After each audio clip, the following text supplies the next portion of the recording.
উনি সফরে বেরিয়েছেন হাদিস কালেকশনের জন্য। প্রচন্ড শীতের রাত। উনি মাগরিবের নামাজ, এশারের নামাজ পড়ে একটা মসজিদে শুয়ে পড়লেন, আর শুয়ে শুয়ে হাদিস পড়তেছেন। কি পড়তেছেন? কথা বলেন। আর মনে মনে ভাবলেন রাতটা মসজিদে কাটায় দিই, ফজরের নামাজ পড়ে আবার বেরোবো। কিন্তু দারোয়ান এসে বলে মসজিদে থাকতে পারবেন না, ওঠেন। দারোয়ান আছে না, কথা কন। আহমদ ইবনে হাম্বল বললেন আমি শুধু রাতটা থাকতে চাই, আমি তো ফজরেরও মুসল্লি, ফজর নামাজ পড়বো তো এই মসজিদে, আমার থাকতে দাও। দারোয়ান তো দেয় না, কেন? মসজিদে থাকার জায়গা না, যান মিয়া।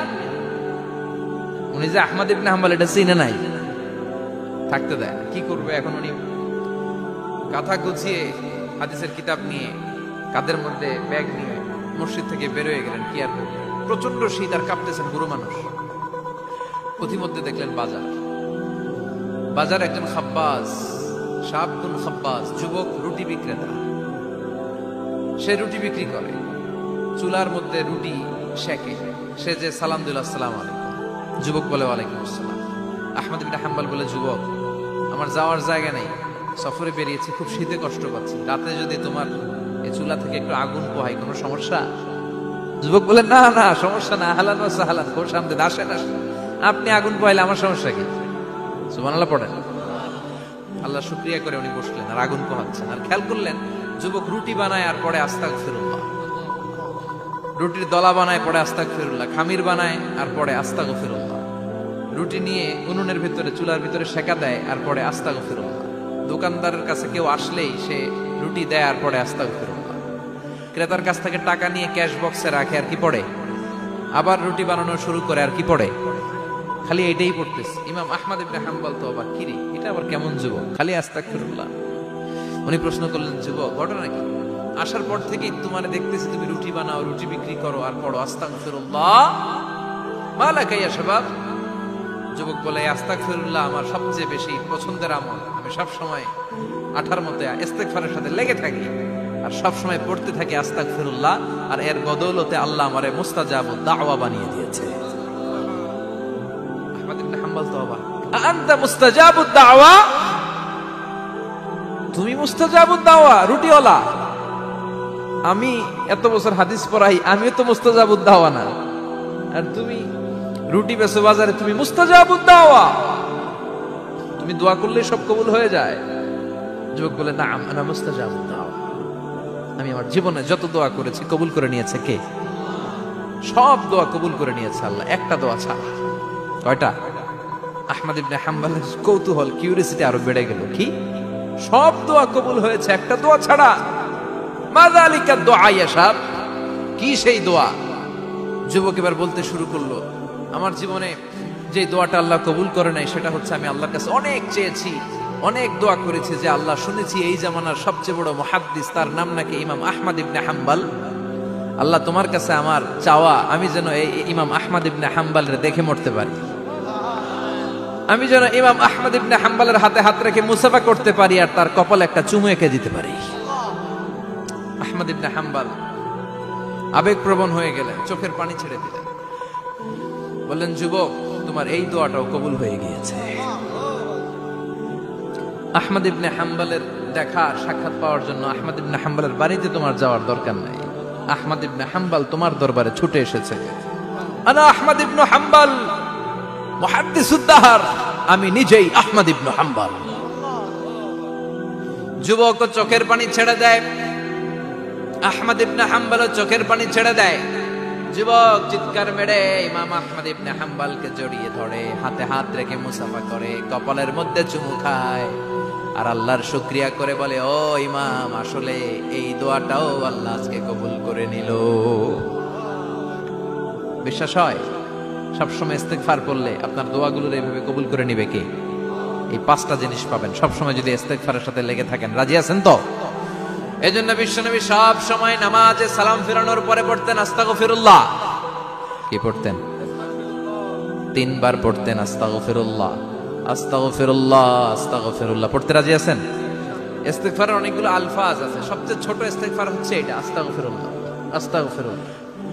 আরো আছে আস্তাগফিরুল্লাহ আল্লাযী লা ইলাহা ইল্লা হুয়াল হাইয়ুল কাইয়্যুম আতুবু ইলাইহি, বিষ্ণু বলেন এই ইস্তেগফারটা যদি কেউ পড়ে, আত-তাওয়াল্লি মিন ইয়াউমিজ যাহাফ, যুদ্ধের ময়দান থেকে পালিয়ে আসা কবিরা গুনাহ।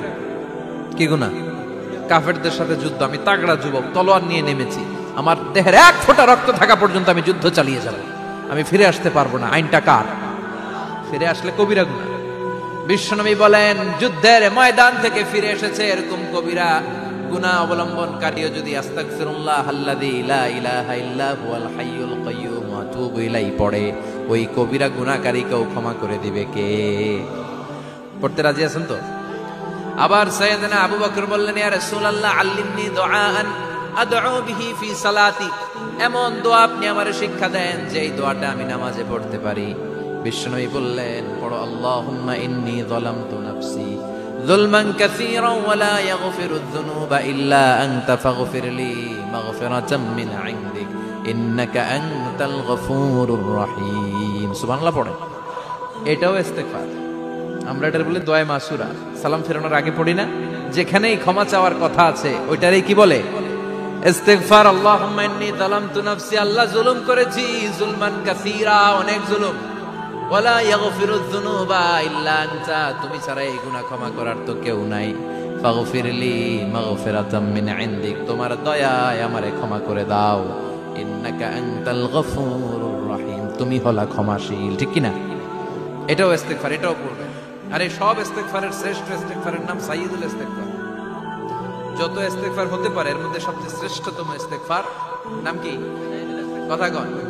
বুখারীর বর্ণনা, শাদ্দাদ ইবনে আউস রাদিয়াল্লাহু তাআলা আনহু বর্ণনা করেন, এই সাইয়্যিদুল ইস্তেগফার দিনের বেলা যে পড়বে ওই দিনে মারা গেলে সে জান্নাতি। এই সাইয়্যিদুল ইস্তেগফার রাতের বেলা যে পড়বে ওই রাতে যদি ইন্তেকাল হয় ওই লোকটা জান্নাতি। মুখস্থ আছে না? কার কার মুখস্থ হাত তুলেন? মাশাআল্লাহ, তাবারাকাল্লাহ, মাশাআল্লাহ, মাশাআল্লাহ। আর যাদের নাই তাদের হোমওয়ার্ক, তাদের আল্লাহুম্মা আনতা রাব্বি লা ইলাহা ইল্লা আনতা খালাকতানি ওয়া আনা আবদুক ওয়া আনা আলা আহদিকা ওয়া ওয়া'দিকা মাস্তাতা'তু আউযু বিকা মিন শাররি মা সানা'তু আবু'ু লাকা বিনি'মাতিকা আলাইয়া ওয়া আবু'ু লাকা বিযামবি ফাগফিরলি ফাইন্নাহু লা ইয়াগফিরুয যুনুবা ইল্লা আনতা। সুবহানাল্লাহ পড়েন। আজকে রাতে পড়ছেন, মারা গেলে জান্নাতি। চিল্লায় পড়েন না আল্লাহু আকবার। এজন্য বিশ্বনবী বলেন, আমার আগের গুনাহ মাফ, পরের গুনাহ মাফ, তারপরেও প্রতিদিন আমি 70 বার তওবা ইস্তেগফার পড়ি। আজকে থেকে পড়তে রাজি আছেন তো?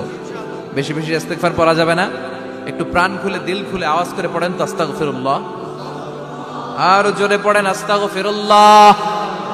আবার সবাই পড়েন আস্তাগফিরুল্লাহ।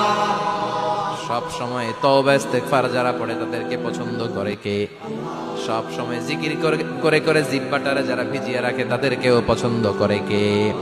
আল্লাহ বলেন, ওয়াজকুর রাব্বাকা ফি নাফসিকা তাদাররুআন ওয়া খীফাতান ওয়া দুনাল জাহরি মিনাল কওলি বিল গুদুওয়ি ওয়াল আসাল ওয়া লা তাকুম মিনাল গাফিলিন। সুবহানাল্লাহ পড়েন।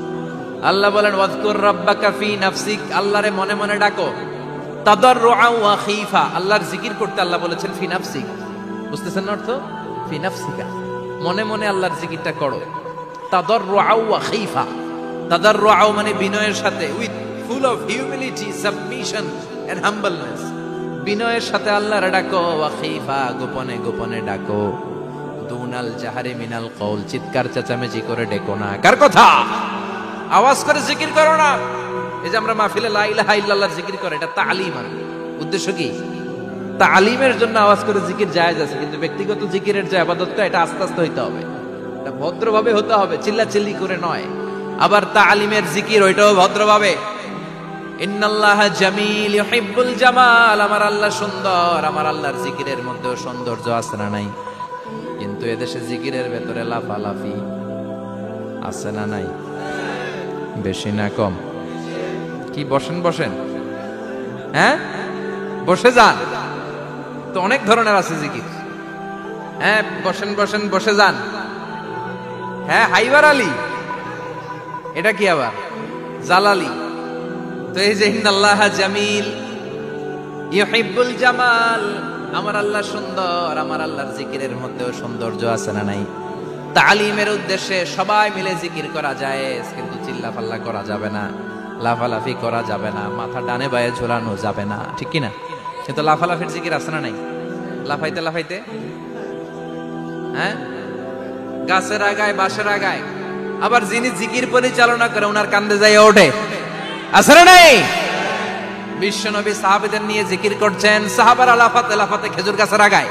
হাদিসে আছে না এটা? বিশ্বনবী সাহাবাদেরকে নিয়ে জিকির করছেন, লাফাতে লাফাতে আবু বকর বিশ্বনবীর কান্দের উপরে। আছে, হাদিসে আছে। এটা জিকির নয়। কি সুন্দর দেখেন, ইসলাম বোঝা কত সহজ। ওয়াজকুর রাব্বাকা ফি নাফসিকা তাদাররুআ ওয়া খাইফা। গোপনে জিকির করো, ভদ্রতার সাথে বিনয়ের সাথে জিকির করো। ওয়ালা তাকুম মিনাল গাফিলিন দুনাল জাহারি মিনাল কওল। চিৎকার চেঁচামেচি করে জিকির করো না। যারা চিকফাল দিয়ে হই হই হই হই করে, আছে না? হই হই হই হই হই হইয়ের ভিতরে আল্লাহর নাম আছে, হ্যাঁ? এই যে হুই হাই হুই হাই এই স্টাইলের যে জিকির, এটার ভিতরে আমার আল্লাহর নাম আছে? আল্লাহর নাম যদি না থাকে ওইটা জিকির হবে? কথা বলেন। বিষ্ণু বললেন, খবরদার, চিৎকার চেঁচামেচি করে লাফালাফি করে যারা জিকির করে এরা মনে করে আল্লাহ কানে শোনে না। কথা বলেন। আপনি গোপনেও আল্লাহর ডাকলে আপনার ডাকে সাড়া দিবে কে? এজন্য রাব্বুল আলামিন বলেন, ফাযকুরুনি আযকুরকুম ওয়াশকুরুলি ওয়ালা তাকফুরুন। বান্দা আমার জিকির তোমরা করো, আমিও তোমাদের জিকির করব, ঠিক কি না? আমরা যদি আল্লাহর জিকির করি আমাদেরও জিকির করে কে? সুবহানাল্লাহ কইবেন না? আমরা আল্লাহর জিকির করে আল্লাহ নাকি আমাদের জিকির করে, জানো তো কথা এটা। আবার হাদিসে কুদসিতে আল্লাহ বলেন, ফাইন যাকারানি ফি নাফসি যাকারতুহু ফি নাফসি। আমার বান্দা যদি একা একা আমার জিকির করে আমি আমার বান্দারে একা একা স্মরণ করি। ওয়া ইন যাকারানি ফি মালাইন যাকারতুহু ফি মালাইন খায়রিম মিনহু। এরকম মহা সম্মেলন করে যদি কেউ আমি আল্লাহর জিকির করে, আমি এর চেয়েও বড় মহা সম্মেলন ফেরেশতাদেরকে নিয়ে করে আমার বান্দারে স্মরণ করি। ওয়া ইন তাকাররাবা ইলাইয়া শিবরান তাকাররাবতু ইলাইহি যিরাআন। আমার বান্দা যদি আমার দিকে এক বিঘত আসতে চায় আমি আমার বান্দার দিকে এক হাত এগিয়ে যাই।